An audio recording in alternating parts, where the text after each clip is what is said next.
Yes. We look just alike. Wonderful. Good evening, everyone. Thank you so much for coming out on an unusually cold night in Phoenix. But hey, last night you probably couldn't have even gotten here because of the rain. So we've had a break. I'd like to welcome our virtual audience. Thanks very much for joining us. If you have questions that you'd like to have Patrick ask, please put them in the comments field. So I'd like to introduce Yasmin. I'm trying to remember, were you here live or did we do a Zoom event for your first book? It was a Zoom. It was a Zoom. Right. So since everybody knows Gregg and fewer may know you, why don't we talk a moment or two about, because this is your second book. Yes. They come as night, Uh-huh. but they have something in common because they both have assassins. They do. Right. And by the way, if anybody wants to silence their cell phone, this would be an excellent time to do it. And that would include me now that I've taken my video. Yeah, I just did. So carry on. Oh. Okay, sorry. So yeah, so my I have a trilogy. My third one is coming out in September. This is my second. They come at night. The first one is Her Name is Night, and it is about Nina Knight, who is an elite Ghanaian lady assassin for the African Tribal Council called the Tribe. And so she is part of their dispatch team. And when they assign people that they feel have done them wrong in some way, who are against the goals that they have, they're trying to build up the people of the African diaspora. Then she and her team go out and dispatch them, take them out. So yeah, that's Her Name is Night, and then They Come at Night. She's still moving on and taking names and killing people and doing stuff. It's a trilogy. Are you not going to go past the 3? Right now, no, yeah. With Thomas and Mercer, they like to top things at 3, I think. So if we went, further, that would be great because she's. It's a wonderful series. Thank you. I appreciate it. Backdrop to the series. Too. Thank you. Yes. So I could see it going a lot longer. I can too. I know they don't ask. Well, they don't ask me either. So maybe I'll tell you what. If you want to write a recommendation, I'll forward it to her editor at Amazon. Yes, please. Because I can actually do that. But so since she's Ghanaian, so that's the backdrop. I'm a first generation Ghanaian American, so I put a lot of my culture in it. So she is a Ghanaian immigrant, and everyone is from different parts of the continent, though she lives in Miami because that's where I think it's just a wonderful place to be. Though I don't live there, but it's where I'd like to. So it's heavily cultural. Talk about our Ghanaian food that we eat a little bit in there, and her favorite thing though are bacon cheeseburgers because that's my favorite thing. And so you like vodka, she likes bacon cheeseburgers and milkshakes. So it's just a thing. So it's ingraining a whole lot of her culture. And the first book is a dual timeline, so it kind of tells you how she became an assassin. And so it's weird because when I found out about your books, I was at lunch with one of my friends, Paula Benson, who's like one of your biggest fans, and I told her I would tell you that. And she was like, your book sounds like, Orphan X and Gregg Hurwitz. Have you heard? And I was like, no, I haven't. And she was like, you have to, because, they kind of like are, they're like male and female versions of, each other. And I was like, really? And I was like, how in the world does someone have such a good idea before me? But anyway, but yeah, so I read, the first one and, I was like, oh my gosh, where was this? And, the two of them need to meet. So that's how every time I see Gregg, I'm like, Evan and Nina need to meet. What would that be like? Cool. I mean, the thing I love so much about the opening one, you're asking what the premise is it goes back. It's the 2 time frames, which is really interesting, but it goes back to her time, when she's in Ghana. Right? Mm-hmm. So there's this whole very intense, very traumatic circumstance that happens there, and we're cutting back and forth to that with a contemporary time frame. And then the group, you said it's the council, is that right? The tribe. Yeah, the tribe. So there's also this really cool kind of uber mythology in a way, like with Orphan X, right? It's the orphan program. It's the government that's in power that's kind of pulling strings and that he's gone on the run from. But what's really cool with Nina Knight is that it's the tribe is sort of back there, and they're also magnanimous. Like they have a code, they have a value set, right? But some of her values depart from their values, and so there's a similar kind of give and take in that way. But man, what you put her through in Ghana, that was some brutal stuff. Yeah, she's probably, ooh, what happened here? She's probably not, that happy with me either. But, she had to tell the story and, yeah, and, yeah, she put her through a lot, but it made her stronger in the survivor and made her how she is now. And she also has a mentor, just like, Evan does, and who trained her up and taught her that code and how to be a leader. And so they share a whole lot of similarities because they're both two people who are kind of broken and, are like shells of, what they could have been. And so all the people who come in are into their lives are like filling their well back with the relationships that they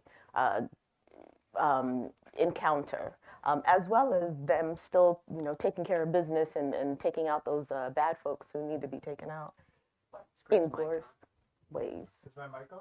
Honestly, so. It's not. How are we doing now? Yeah. Okay. Do we need to restate everything that just was? Are we good? Okay.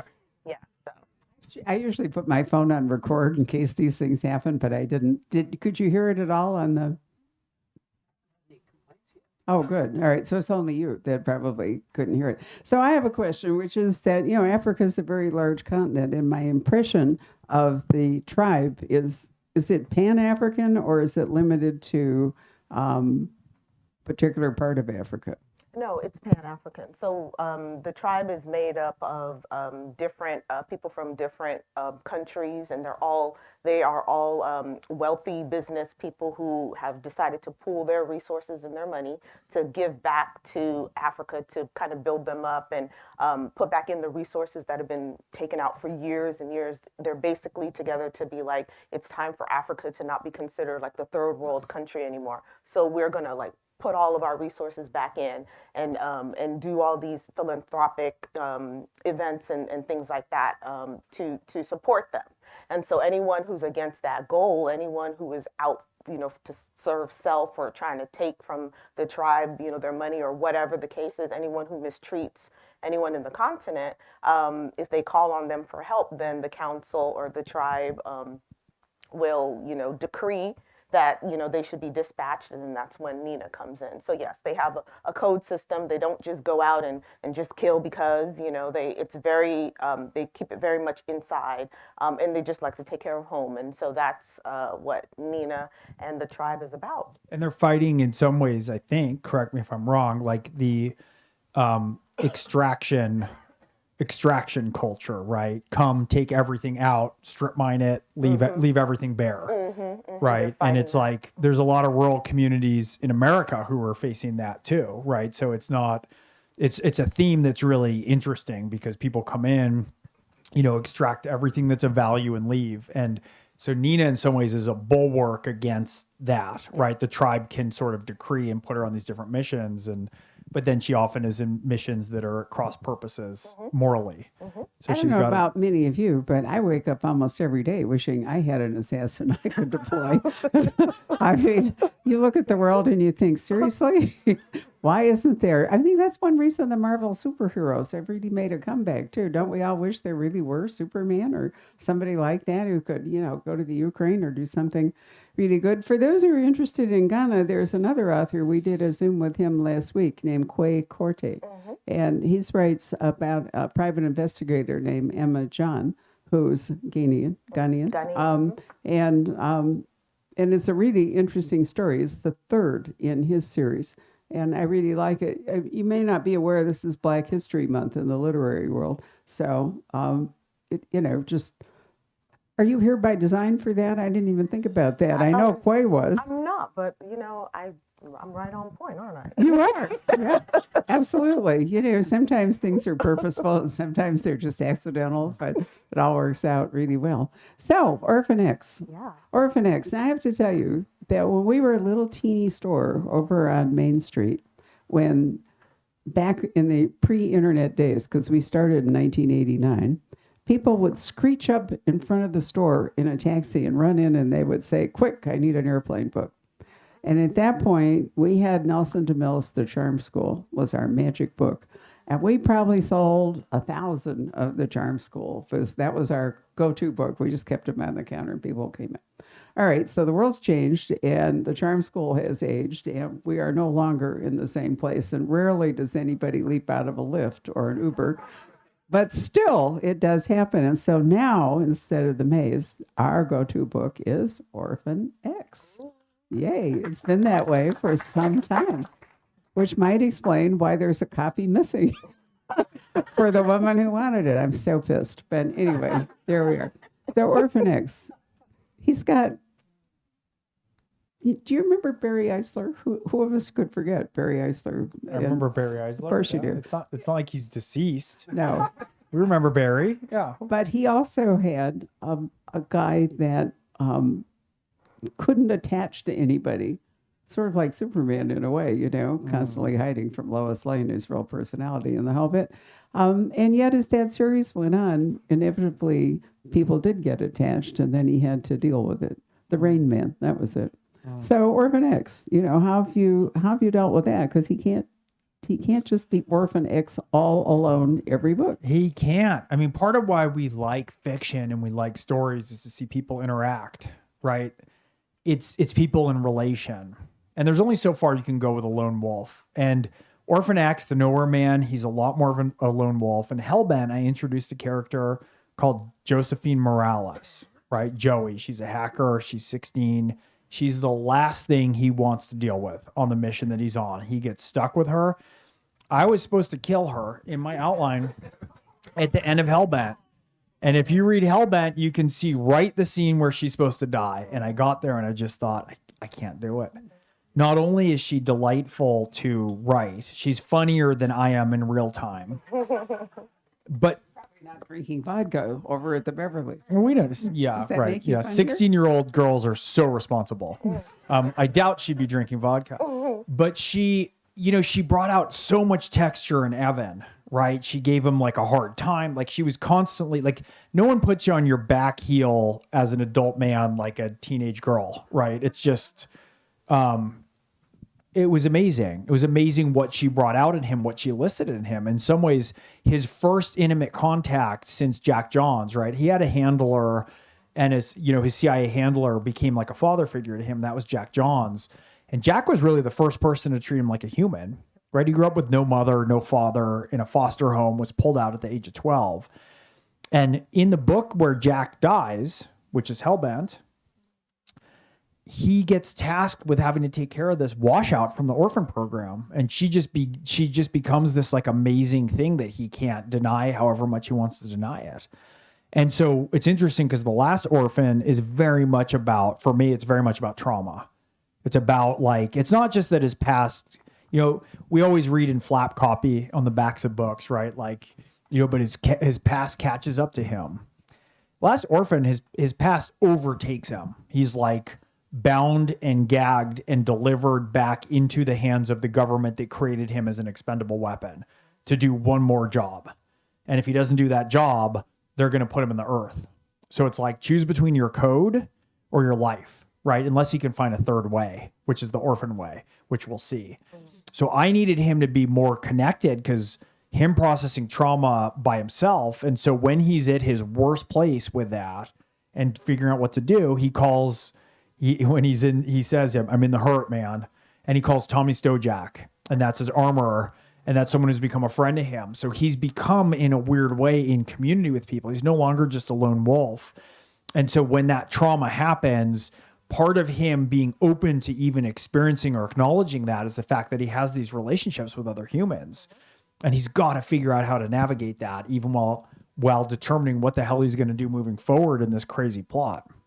I like the opening scene. Vodka is a theme because what's Evan doing in the opening part of this book? We can talk about that with no spoilers. He is on a glacier in the middle of Iceland in a pop-up bar drinking Reykjavik vodka, one of the world's best vodkas. And he flew there just to taste the vodka on a glacier, which is something that only here I would do. And of course, there's a bunch of loud mouths and, the need for potential appropriate violence might ensue. But that's the opening. That's where we find him.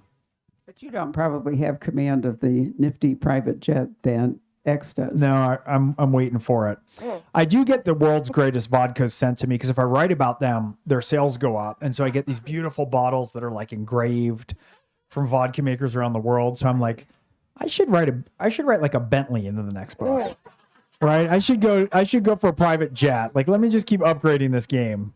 If you're from Southern California, product placement is in your blood, right? No, you just can't. I remember Peter Robinson years ago wrote a book in which he traveled as detective from Yorkshire to Australia and hit a particular vineyard. And it was so exciting because every year then they sent him a case of fabulous wine. right. So it actually can work. It's funny. I mean, look, I certainly will not complain when it comes to fine vodka because I love vodka. But if it was just about me, which a series is not, right? As the author, you always want to be, the story's got to be primary. But if it was really all about me, it would be bourbon. I'd be getting a lot of specialty bourbons. Yeah. But it just doesn't match Pappy heaven. or whatever, isn't that the really? I find Pappy slightly overrated, but they're, like I'd say Blanton's. I'd have them sipping on like a gold label from Blanton's. You could introduce a character who's attached to bourbon. That's what I'm gonna do. All is not lost for bourbon product placement That's here. true. I love it. Okay, so he's there in Iceland drinking vodka because he's kind of in a hurt place, right? And so because Right. the last book took a really toll on him. So These books are exhausting for him. I mean, we got to give him some credit. we do. Now, I can't remember the title, but do I assume that most of you have read Gregg, The Orphan X? So I'm Last book was Dark Horse. no, it was before that. Do you remember the one where we lost the president before this president? Oh. That was Out of such the a cool final scene. I reread it 4 times. I was just like, I can hardly believe how absolutely perfect this is. And that's where your family medical background really helps you, right? Because Yeah, it helps you me had to kill come up- people. Yeah, I just Yeah. pull them constantly in violation of the Hippocratic Oath.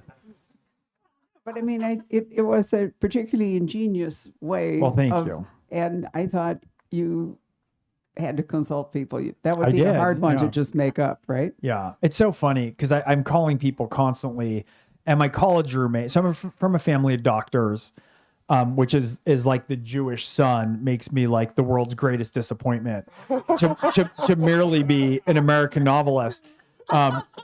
But my college roommate also is an ER doc, so I'll call him all the time and be like, hey. I'll call him, or like I have Navy SEAL buddies too, where I'm like, what's the best place to stab somebody? Like, where between the ribs do you need to go?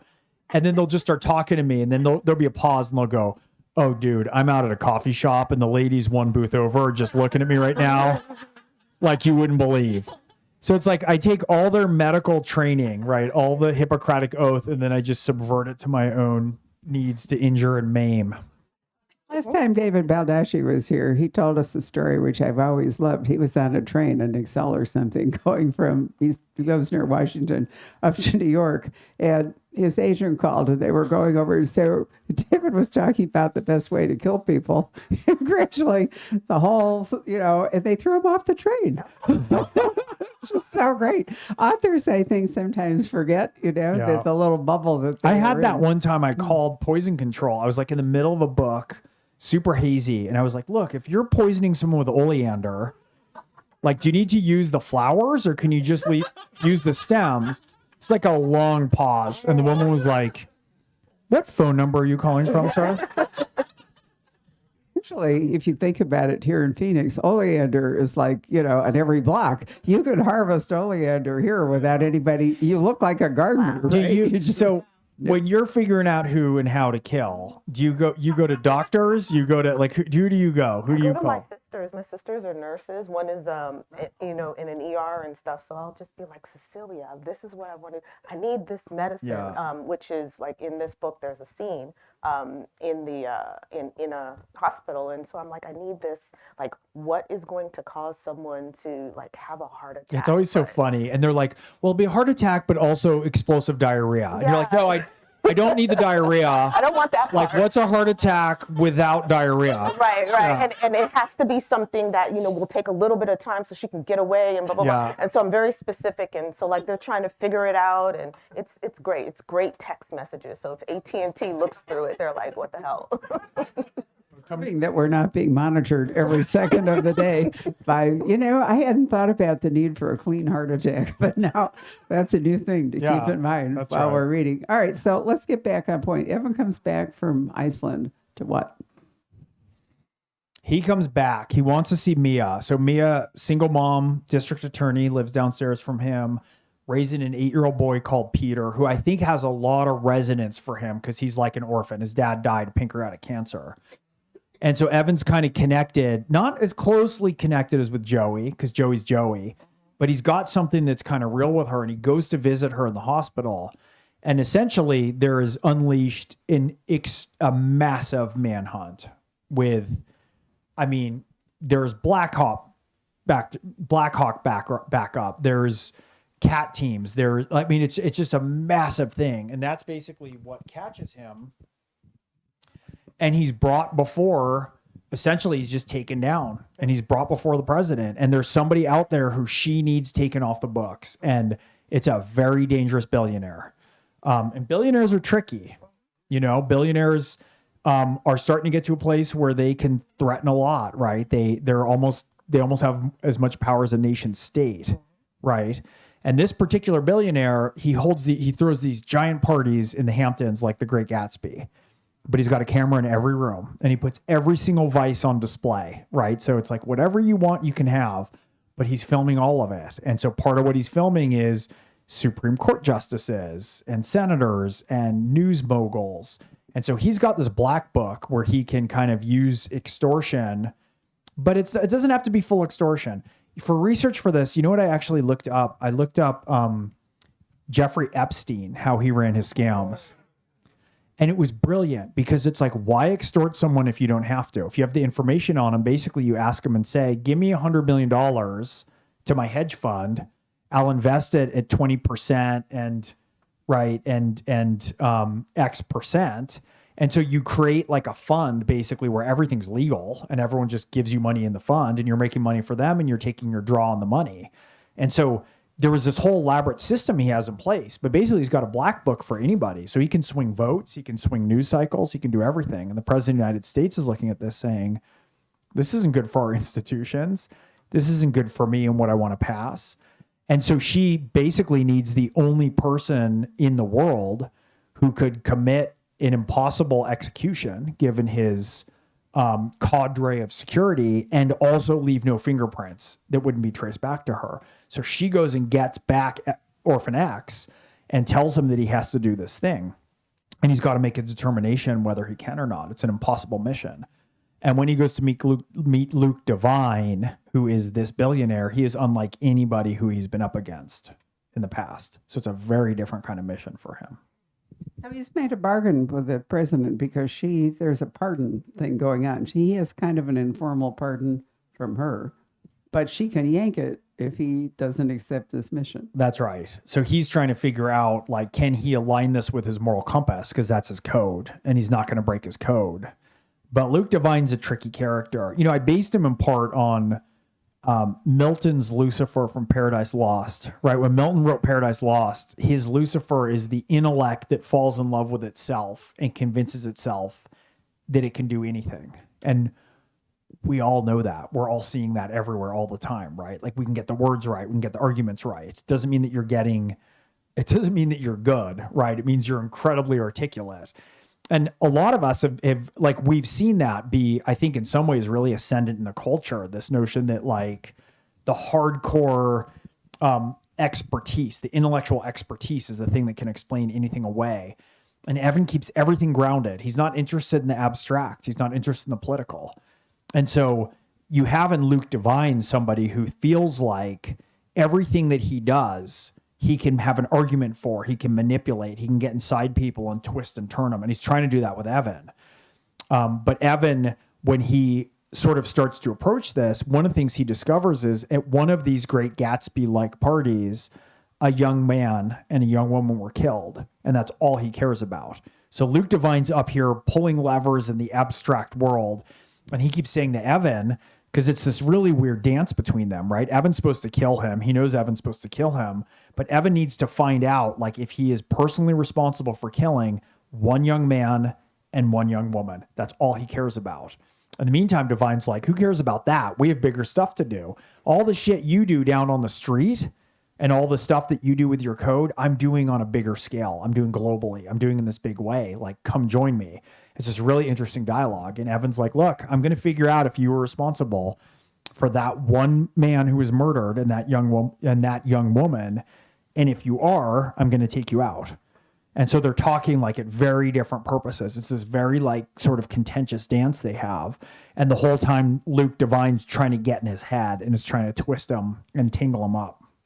I have to say that Elon Musk floated through my mind while I was reading this. But if you've been paying attention, have you read about the head of the Wagner Group? Who, I think he's going to end up challenging Putin. I think, there's a book coming up by Alma Katsu. I don't know if you've read her, but she's great.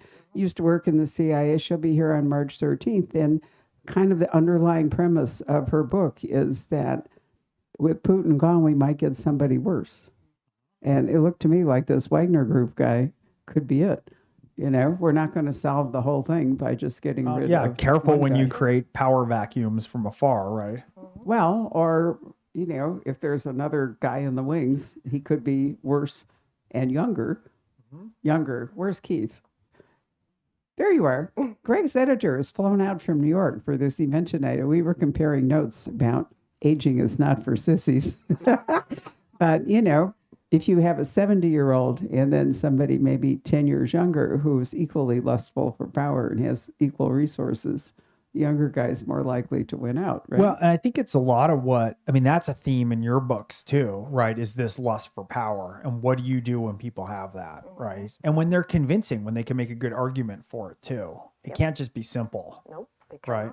No, it can't. It can't. And those are the scariest ones, the ones that can convince, from their being magnanimous and just having, everybody is a hero in their own story, right? And so to them, they are the heroes. And so they have these goals and they can just spin that story so well. And I love, when I read it, right? I loved that exchange between Luke and Evan. And I was like, oh my gosh, like, did he kill them? And, like all these things and what is Evan going to do? Because this guy is so different. And it, it had me, y'all just need to read it. It was just that good. Yeah. So a really great thriller needs a really good villain. A Thrillers really tend good to rise and fall on the villain as much as the hero. So did you put enormous effort into coming up? This is 2 books. So your villains, have they been a lot of work for you?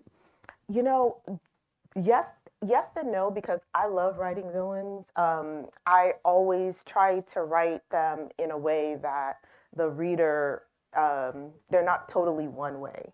Like there's something that they have in there that the reader can relate to. There's whatever it is that their motivation is, it is something that might make sense to the reader. And they're like, yeah, I can see why, but, I just don't like the way they're doing it, but I could see why kind of they're doing it or whatever the case. I think that makes for the most interesting villain. Someone who is not innately bad, but they're, they have charisma, like Luke has charisma and Paul had charisma in the first one. And the person who's in here, they're unknown who that person is, but when she does meet with that person also is driven by, a motivation that Nina can understand and the reader will be able to understand because something was taken from them. And so I feel like those kind of characters in a villain make for the best kind of play with the protagonist because, wow, how is that protagonist gonna defeat that person? How are they gonna keep from really aligning with that person because they can understand where that person's coming from? And it just makes for great story. It's so interesting. You figured this out, I think, earlier in your career than I did, which is you don't want to have heroes and villains. You want antagonists and protagonists. And what you're saying, like with Paul in the first book, you want someone who's like whispering to your shadow, right? Like you want the antagonist to be like calling to some part of you that you really relate to. Yeah. Like where part of you is tempted to just go along with that because it makes a lot of sense. Mm-hmm. And that's well stated. Thank you.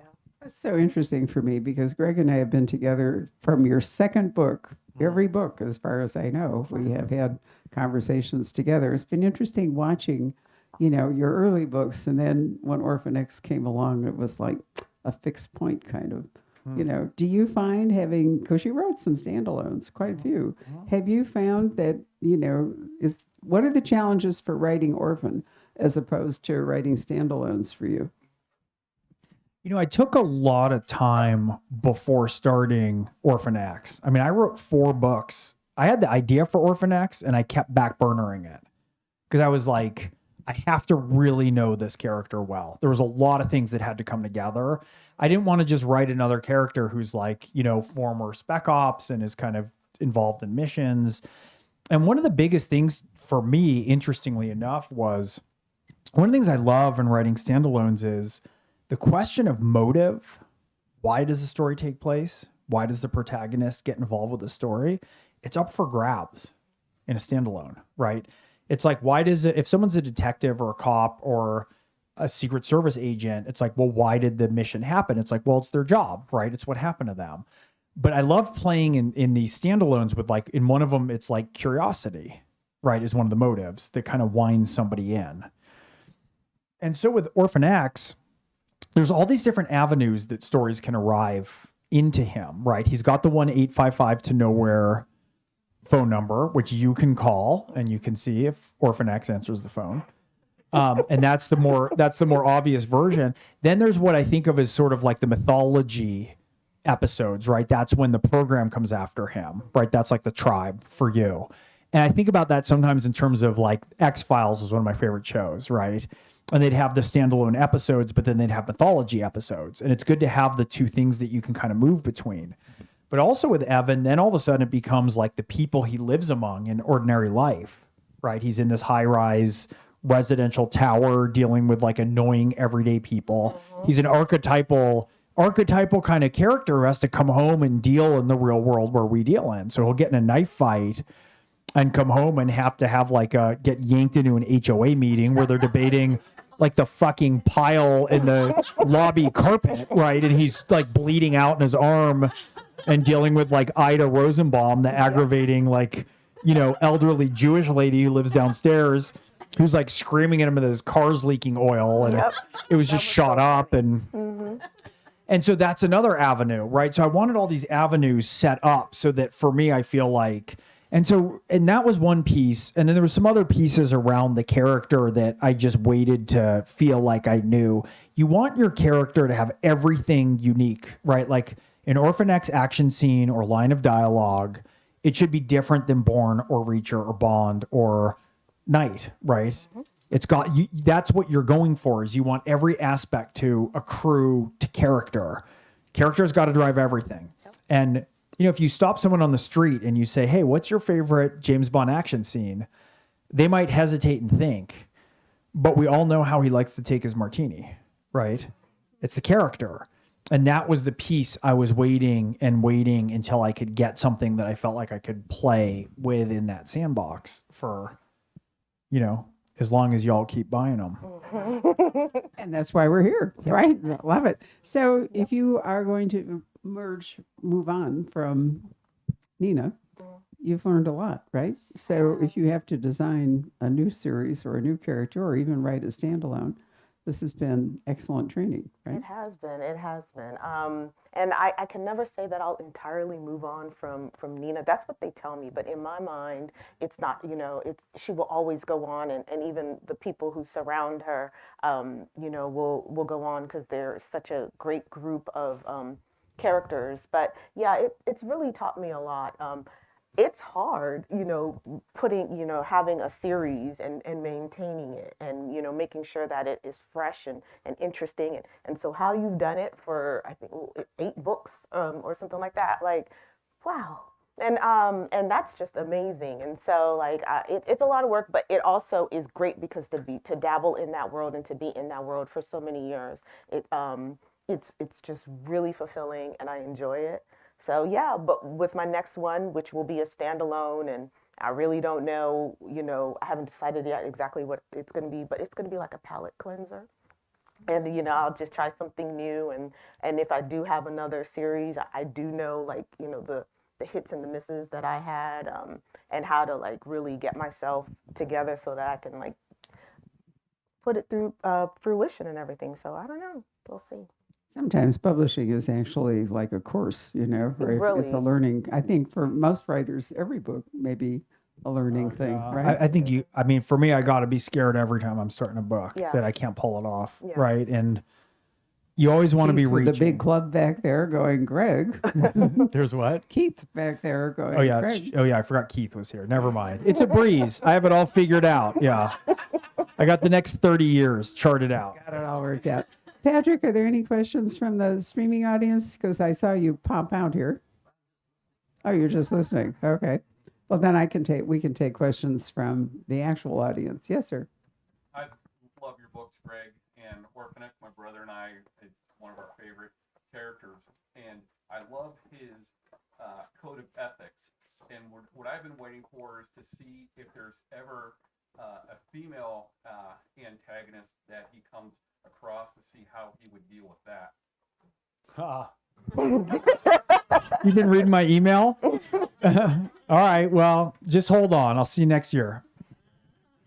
But thank you. I'm glad you guys enjoy it. But yeah, no, I think it'd be good for him to be up against a woman who, you know, he's kind of up against Candy, but she's, you know, that's a bit more like Batman and Catwoman. You know, it's like they can't figure out what the hell's going on. It's just, it's strong chemistry. There's a lot going on, but he's got to get up against somebody who's super intense and has double X chromosomes, I think. So let me chew on that.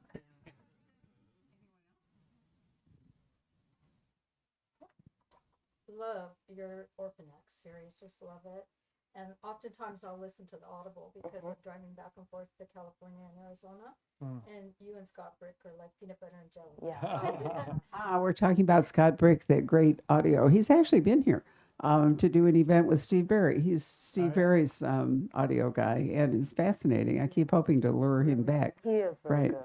My question for you is, are any of your books going to be a movie? And if so, or if not, who would you want to play Evan? Are any of my books going to be a movie? Who would I want to play Evan? So I just did an 8-book deal with Paramount Plus on my standalones. And I will be producing them with Scott Frank. He's an incredible, he's my favorite probably adapter on the screenplay front. He did Minority Report. He did A Walk Among the Tombstones, the Lawrence Block. He did Get Shorty. He did Queen's Gambit.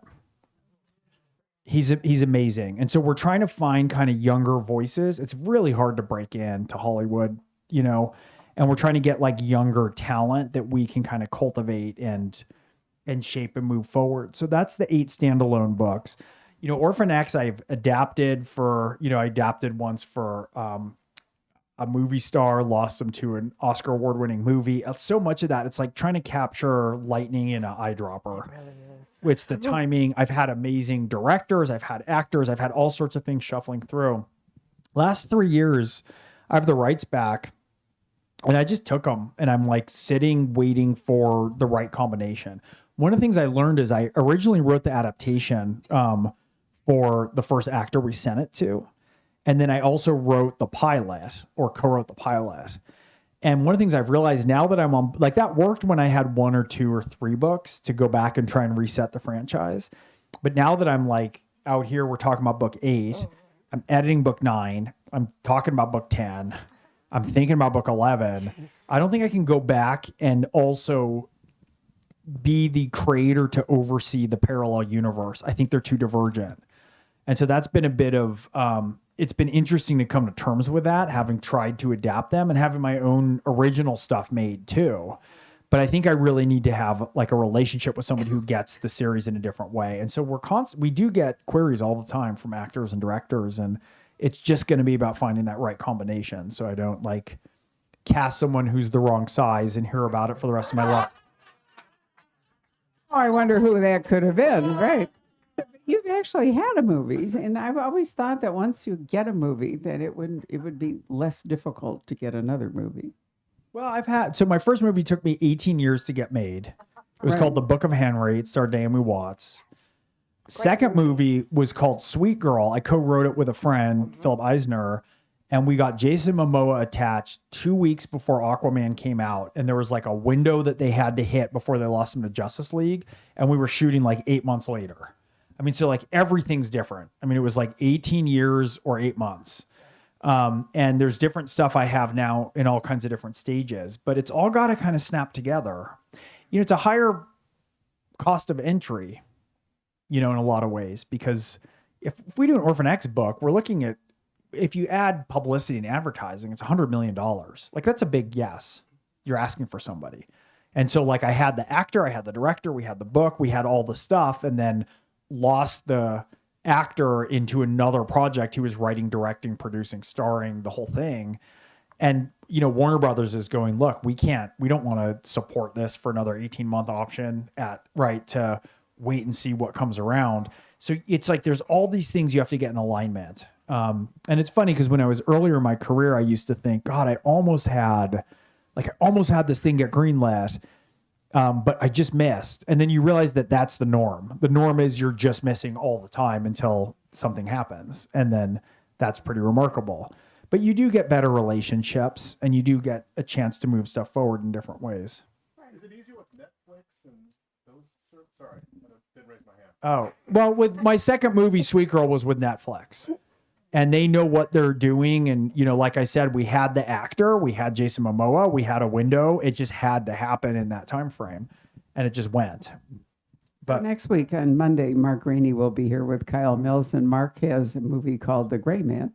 And, you know, he wrote, I don't remember, 15? I can't remember how many books that Mark has written. And then all of a sudden we have The Gray Man. But the problem is if you get an actor, I'm going blank because he was in Drive. What's his name? Ryan Gosling. Thank you, Ryan Gosling. And it's what Greg was talking about, that there was never a sequel to Drive because Ryan Gosling got too big, all too fast, and was never available again. You know, remember Matthew McConaughey was in the first. Time to Kill?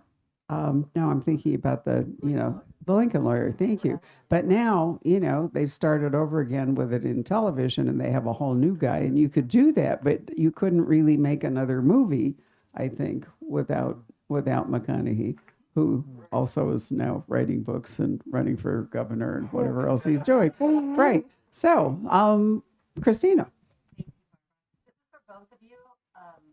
What is your favorite part of the writing process, and then your least favorite, and how you handle the least favorite? Oh no. Do I have to go first?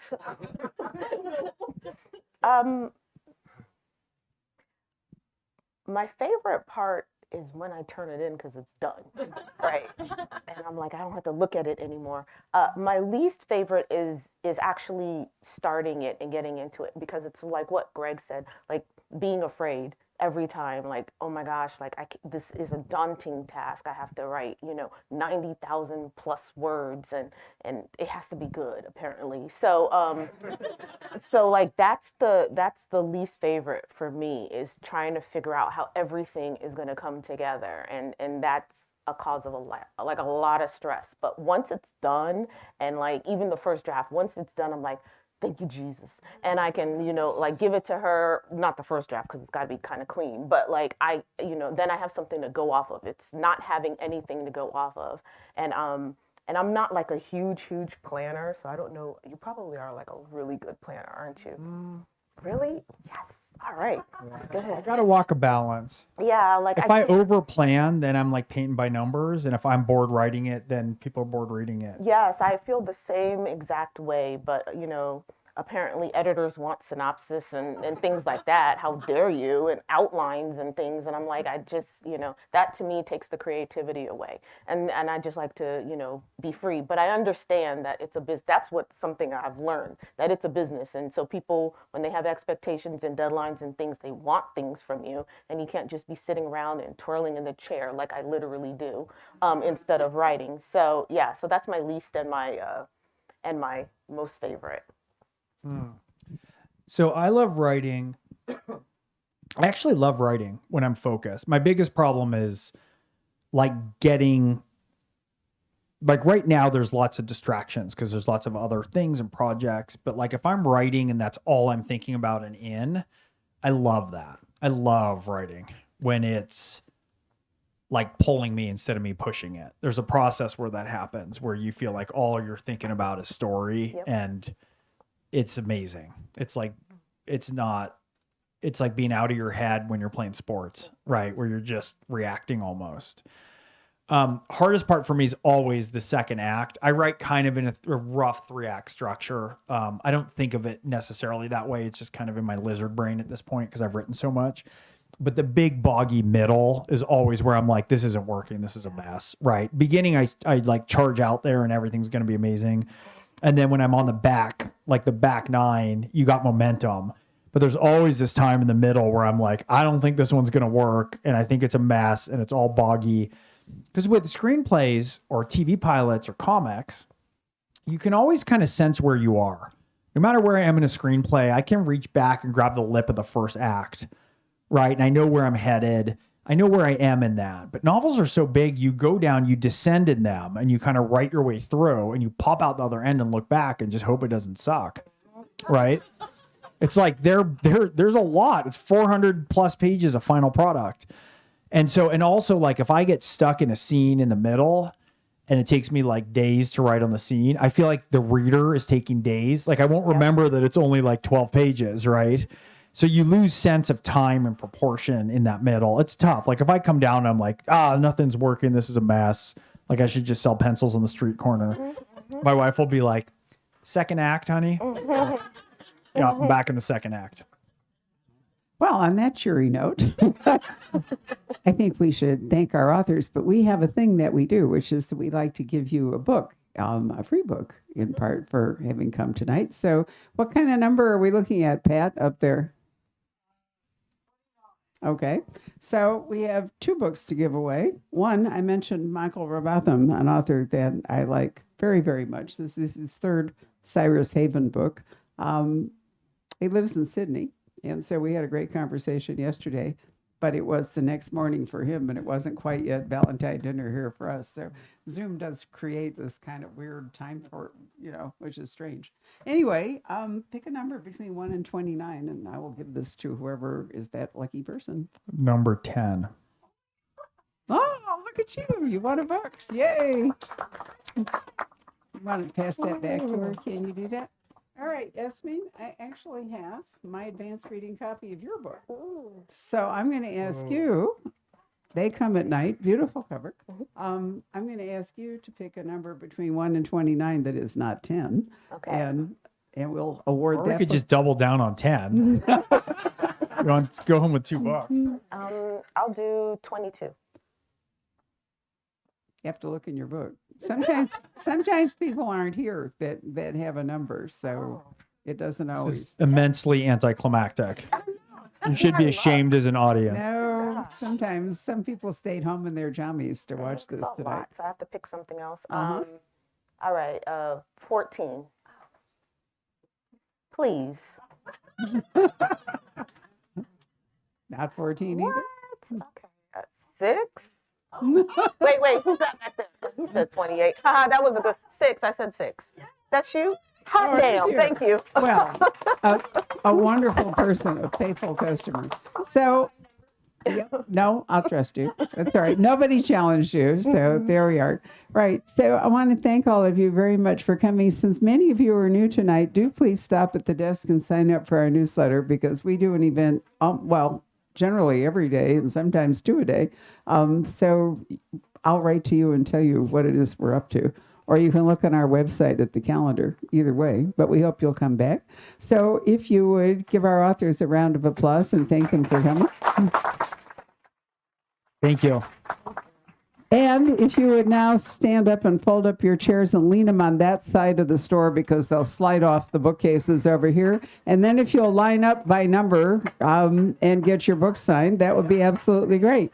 Thank you, Kylie, for